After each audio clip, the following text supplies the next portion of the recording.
E aí, pessoal, tudo bem? Sejam muito bem-vindos para mais esse nosso encontro. De antemão, lhe agradeço a sua companhia. Alegria enorme estar aqui com vocês agora para conversar de tudo que a gente gosta, né? A resenha de hoje é bastante especial. A gente vai falar de um fenômeno cultural que eu vivenciei, né? Estou desbloqueando várias memórias afetivas falando desse fenômeno, né? Eu acabei de recebi há uma semana atrás, esses dois bolsa-livros direto do autor, né? Direto do seu Frank Singer, né? Esses dois bolsa-livros de faroeste. E dos anos 60 até os anos 80, os bolsa-livros, né, de temas diversos, mas principalmente faroeste, foram um verdadeiro fenômeno cultural com grande penetração social aqui no Brasil, né?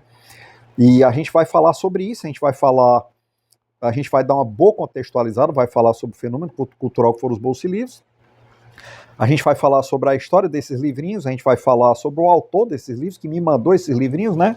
De antemão, eu não tenho nenhum tipo de parceria comercial, a única coisa que eu ganhei para divulgar esse projeto foram os próprios livros, né? Mas é uma grande honra estar divulgando, porque eu fiquei fascinado, né? Quando eu soube que tinha um cara corajoso trazendo de volta os fenômenos dos bolsa-livros para o nosso cenário cultural, né? Então, assim, eu gostei demais da história, gostei de tudo, da qualidade editorial, dos livros da história, gostei de tudo. E fica até o final do vídeo para descobrir por quê, né? Então, a gente vai falar também, em primeiro lugar, vamos dar uma contextualizada, né? Os bolsa-livros dos anos 60 até os anos 80, esses livrinhos de até 100 páginas, curtinhos, eles eram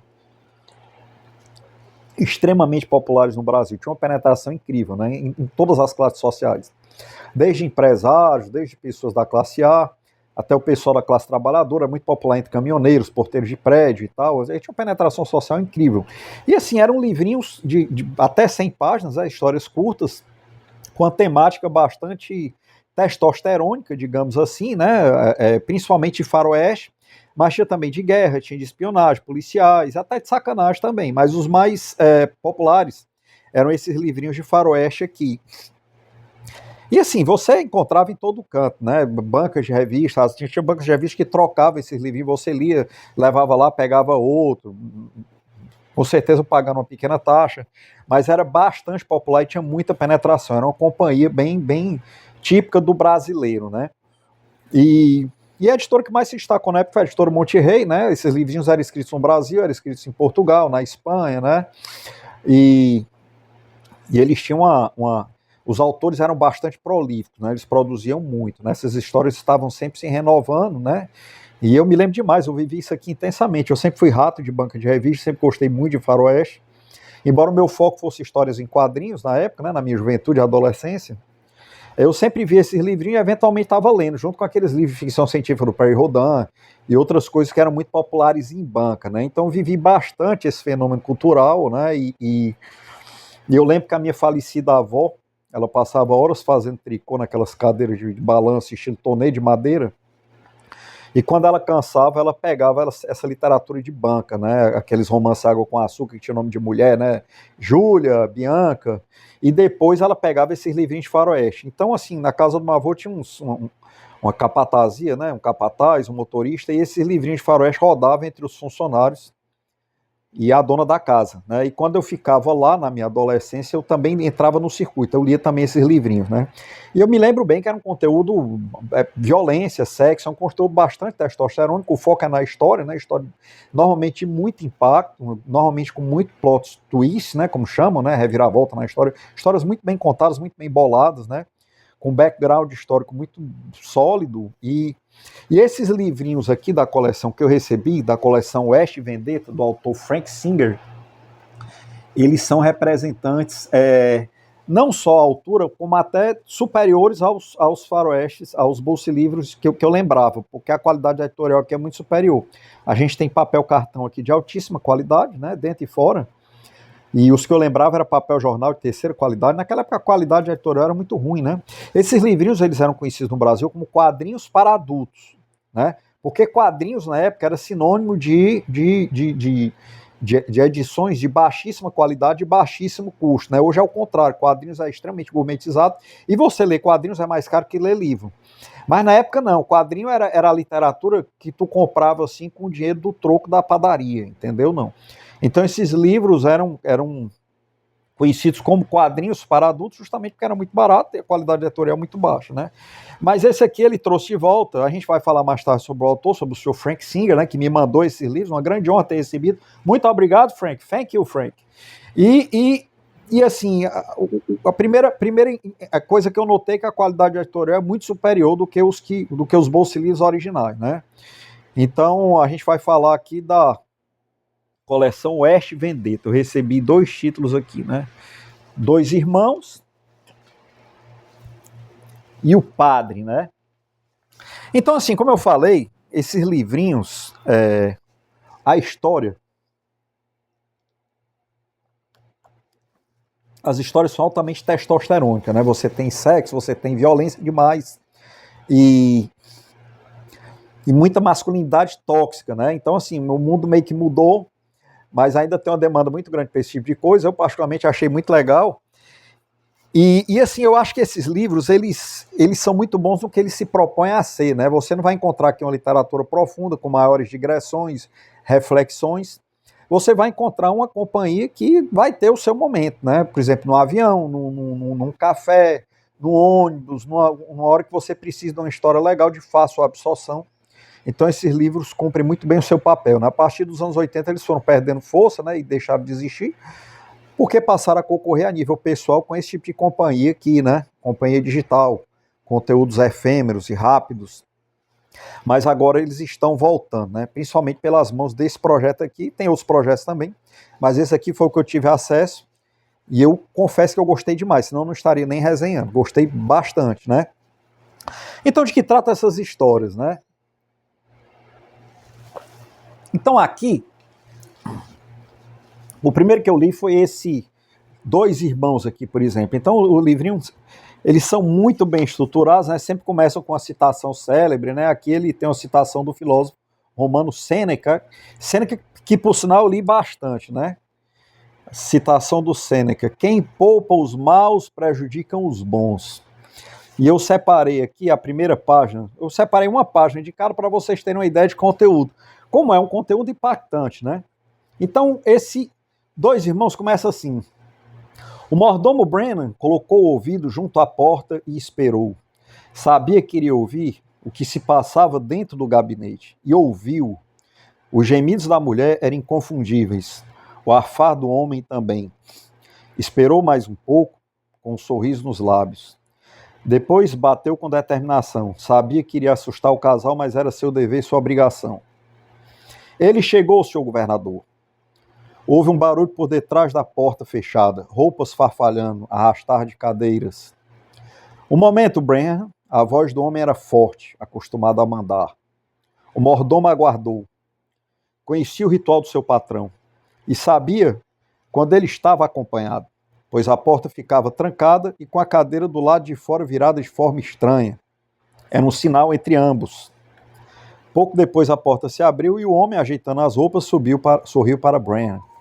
Então esse livro já começa assim com conteúdo. A primeira página já é bastante picante, né? E a história é de um cidadão, de um político proeminente, importante lá, que tem sua filha supostamente sequestrada por um bando de comancheiros, né? Que eram bandidos naquela época. E esse político contrata o irmão, o meio-irmão de outro político importante que era pistoleiro para resgatá-la, né?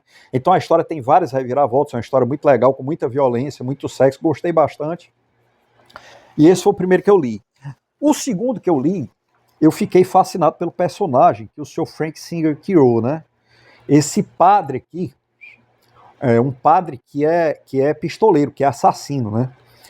Então essa história aqui é um personagem fascinante, um personagem que tem várias referências históricas, né? Assim, ao longo da história a gente teve várias ordens cristãs, né? Jesuítas de guerreiros, de assassinos, né? Você tem os templários, que foram bastante célebres, né? Você tem a própria palavra assassinos, vem da seita Rachachim muçulmana, né? Então, assim, essa história de sacerdotes assassinos é uma história que tem vários precedentes históricos e provoca um fascínio ao longo dos séculos, né?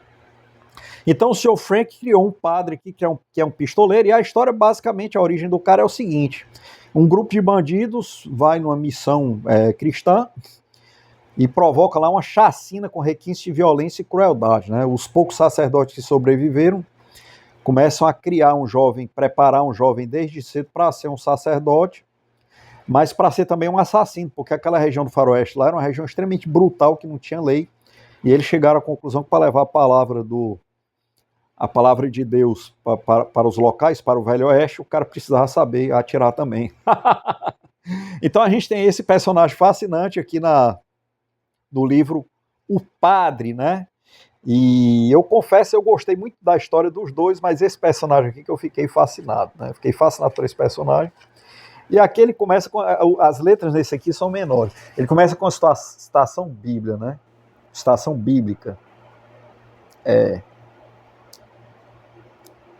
Deixa eu ver se eu consigo ler aqui. Tá muito pequenininha as letras. Deixa eu colocar aqui, ó. Desculpa a luz, é só para eu ler aqui. A mim pertence a vingança e a retribuição.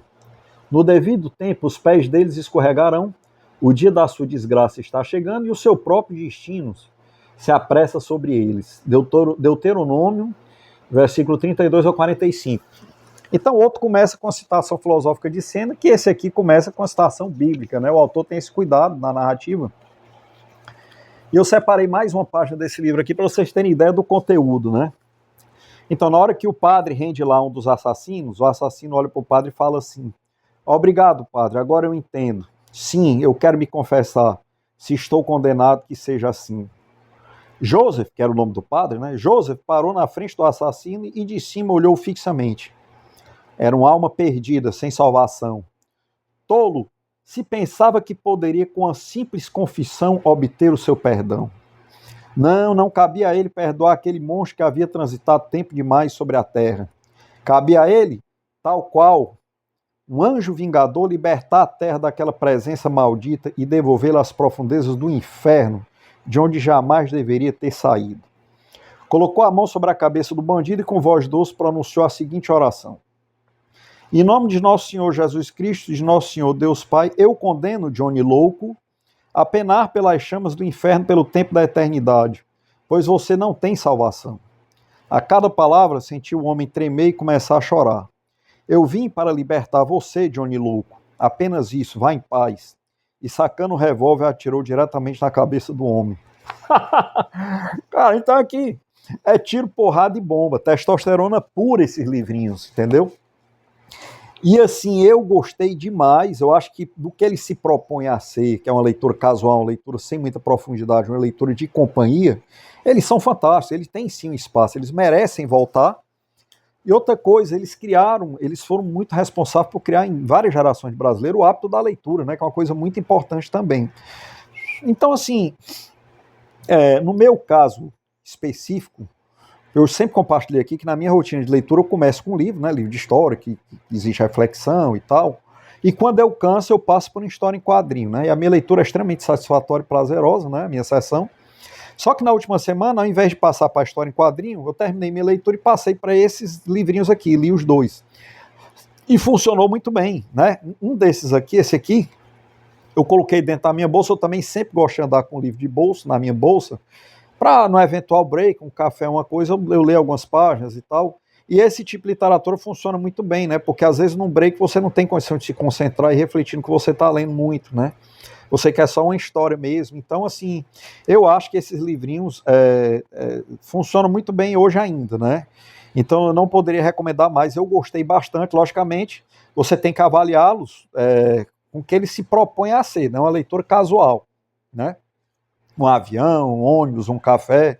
E as histórias são muito bem feitas, né? O autor é muito bom. O autor conta a história muito bem, cria os personagens muito bem, ele constrói muito bem os personagens, ele tem uma base histórica bastante razoável. E os plot twists, né, as reviravoltas na história, as surpresas, elas acontecem o tempo todo, né? Então você não consegue soltar o livro até o fim. Essas 100 páginas aqui você lê rapidamente, muito rapidinho você lê, né? E quem é o autor? O senhor Frank Singer, que resolveu reviver o projeto dos bolsilivros no Brasil, né? O Frank Singer, na realidade, é um pseudônimo, né? O Frank Singer é o senhor Rogério, um advogado do Rio de Janeiro, que cresceu em meio a esses fenômenos, né, esse fenômeno cultural que foram os bolsilivros, e de repente o mundo dele mudou, né, os bolsilivros foram substituídos pelo celular, e o senhor Rogério, ao invés de se adaptar à nova realidade, resolveu adaptar a nova realidade a si, mostrando que ele tem muito em comum com seus personagens, né, a coragem, né, e ele resolveu ele mesmo escrever e publicar Bolsilivro de Faroeste, né, e está sendo um sucesso, né, está morrendo de vender. Ele disse que vários números aqui ele já não tem mais disponível, né? E assim, eu acredito demais nesse projeto, eu acho que é uma honra muito grande estar ajudando a divulgar, né? Até porque eu tenho um histórico com esse tipo de publicação.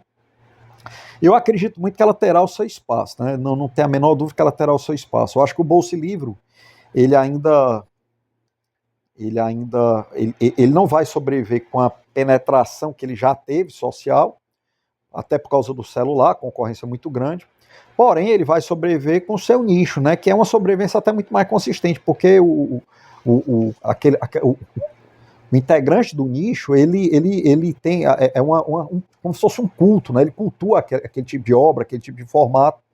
Então, assim, eu acho que o futuro dos bolsilivros está garantido ainda. E a prova disso são vários canais especializados. Nosso canal aqui não é especializado em bolsilivros, né? Bolsilivros são um apelido que os brasileiros deram a esses livrinhos de bolso, né? Não são como se fossem livros de bolso normais, são os bolsilivros. Quando você fala bolsilivro, esses livrinhos aqui já até 100 páginas com essas histórias, com essa temática de violência, sexo e tal. Então, assim, a prova que esse nicho vai sobreviver é que já tem vários canais especializados de colecionadores, de entusiastas, né? Nosso canal aqui não é especializado, mas a gente gosta, né? É uma grande honra estar apoiando, colocar esse projeto no lugar cultural que ele merece, e a gente não tem dúvida que vai para frente, que vai dar certo. Então, assim, eu vou deixar um comentário fixo. Se você quiser mais informações sobre esse projeto aqui, eu vou deixar um comentário fixo com o contato do senhor Rogério, no Rio de Janeiro, e com a conta do Instagram. Tem uma conta no Instagram do projeto Oeste Vendetta, né, do selo Oeste Vendetta, né. Você pode digitar agora no Instagram Oeste Vendetta, que você já acessa esse selo aqui, mas de qualquer forma eu vou deixar um comentário fixo com as informações do selo e do contato do senhor Rogério, caso você se interesse pelo projeto, você compra diretamente com ele, né? Chega rapidinho, né? E é isso, pessoal. Fique ligado no canal, que tem várias resenhas saindo aí no forno, né? A gente deu uma pausa aí pro carnaval, mas graças a Deus a gente tá retomando. Já acho que para a semana que vem vai ter uma resenha bastante relevante, dia D de Anthony Beevor, né? Que eu já venho preparando faz umas 2 semanas, né? Deu uma pausazinha, mas retomei. E um grande prazer, um grande abraço. Fique ligado no canal. Vou colocando um ponto final nessa resenha. E um grande abraço para você.